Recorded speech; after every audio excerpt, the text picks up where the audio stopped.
Hello, this is James, aka JP Harker, doing the third part of my review of Lord of the Rings. In case you didn't know what a book is. Climactic third part, Return of the King.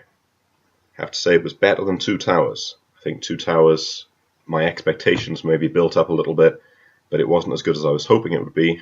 Return of the King, it's done that third part of the trilogy trick and kind of saved the day a little bit.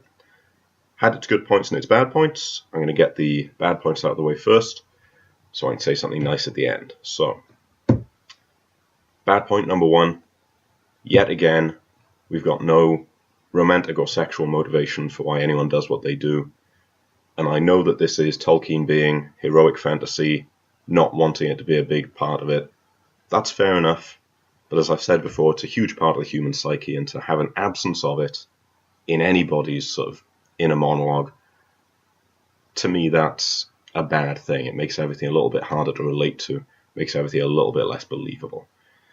We came tantalizingly close with Eowyn doing some longing glances at Aragorn and the potential chance for him to be torn, but yet again, that went nowhere. Eowyn then spends the rest of the book pretending to be a man, somehow convincing everyone, despite the fact that she's described repeatedly as unusually beautiful. But there we go. And she eventually gets to marry Faramir, who I like, but which feels like a bit of a cop-out.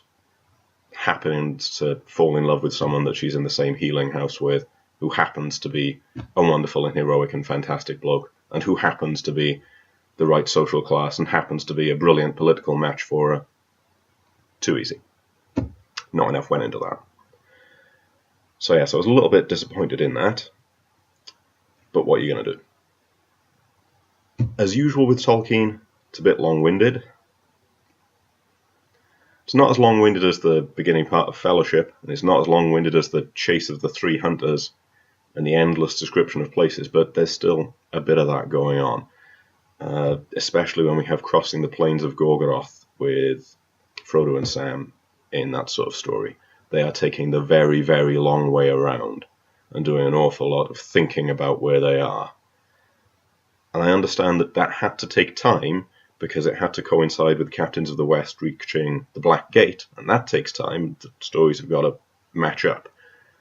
But let's be fair, Tolkien invented this geography, and he's made himself a slave to it. You can change the geography, you've made the place up. If you need to change the geography to make the story better, do it. Because it just made for a very, very long and drawn-out story, and the conflict with Gollum at the end then felt sort of rushed. It felt sort of, oh yeah, we'll tack that on at the end of all this chatter. So that I wasn't particularly fond of, and I'm not particularly fond of Frodo anyway. I lost patience with him a book and a half ago, so I'm not really invested in that story anyway. Harsh, but there we go. But that's it. It didn't have as much of the problematic long-windedness as some of the rest of it, and it was alright. It was made up for by the good points. Good points. Battle of Pelennor Fields and Siege of Minas Tirith is so much better than the Siege of Helm's Deep.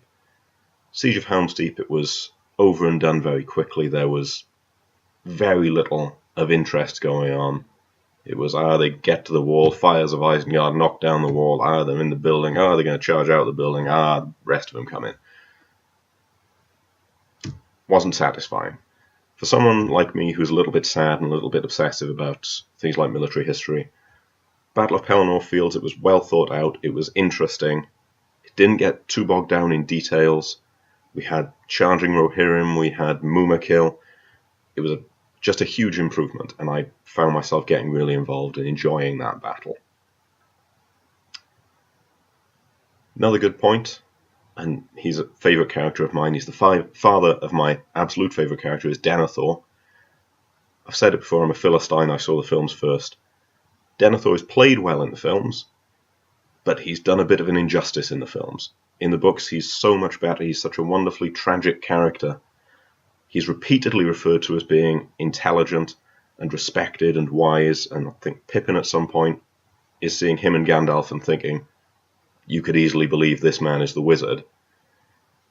And for such a man to have fallen is a real sort of testament to the corrupting power of Sauron. For a villain we never see, Sauron has to be seen as this corrupting influence, and Denethor's a brilliant example of that. because like Boromir, he's a wonderful character who's brought low by it. Yeah, we've got Faramir, who is too good to be true and is completely incorruptible. That's not great. But Denethor, I think, is brilliant, and he brings out some emotion when you realise how this great man has been brought down. Prince Imrahil, another cool character, terribly wasted, but then I suppose if we saw too much of him, we'd find fault in him. But I did like him. I would have liked to have seen a little bit more of him. The Hobbits. I have limited patience with Hobbits, I'll give you that. But they have the best example of actual courage, as in not the absence of fear, but the conquest of fear. And they've sort of really grown with that. I've liked that. When you get to the end and the scourging of the Shire, when they're facing off with Saruman, who is this previously terrifying person, even if his power's been broken, he's still a scary man. And the hobbits face up to him and overcome him.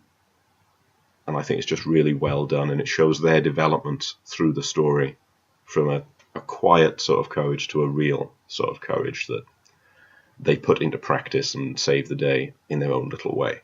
Scourging of the Shire is a nice bit as well. I know they omit it from the films, and a lot of people think it's unnecessary and it makes the ending even more drawn out. But I liked it, because it shows that not even the idyllic Shire is immune to all this huge War of the Ring thing. If you think about it, if you look at a map of Middle-earth, it's only happening in a couple of very small places. There's some fighting going on up near Erebor that we never really get to see anyway. But most of this huge world-changing stuff is happening in a little corner here at the edge of Gondor and Mordor. That's where the action is. But the repercussions of it sort of go out like stone into a pond and rippling away. And even the Shire, which is so isolated, it's still been changed a little bit. It still had to face up to some of this. And I like that. I think that's good. It's better than how they ended it in the film. As to the ending, right at the end, the absolute finish, that I really liked, not ending with a bang but with an ah, where we've had all these big events. We've had this tragedy of Frodo leaving. I don't like Frodo, but we've had the tragedy of him leaving. We've had the elves going and times are changing. But that the book ends in the quite sort of nice, intimate Sam and his family way. That works nicely with how it started, with the innocent birthday party of Bilbo. It bookends quite nicely. If we'd ended on a big climactic battle, it would have been satisfying in one way, but it wouldn't have been true to the feel of the books. So I thought that did end well. I'm going to stop talking in a second, don't worry, because I'm ending it now. Overall, I enjoyed it. I enjoyed the whole series, even the bits that I found slow. They're made up for by the good bits. The good does outweigh the bad. And it is, like I said in the first one, this is the Bible of modern fantasy literature. It's had such an influence on everybody else to an extent that we don't even know, because it's become such a part of our culture. Well worth reading. If you like fantasy literature, if you're even vaguely interested in writing fantasy literature, read this book.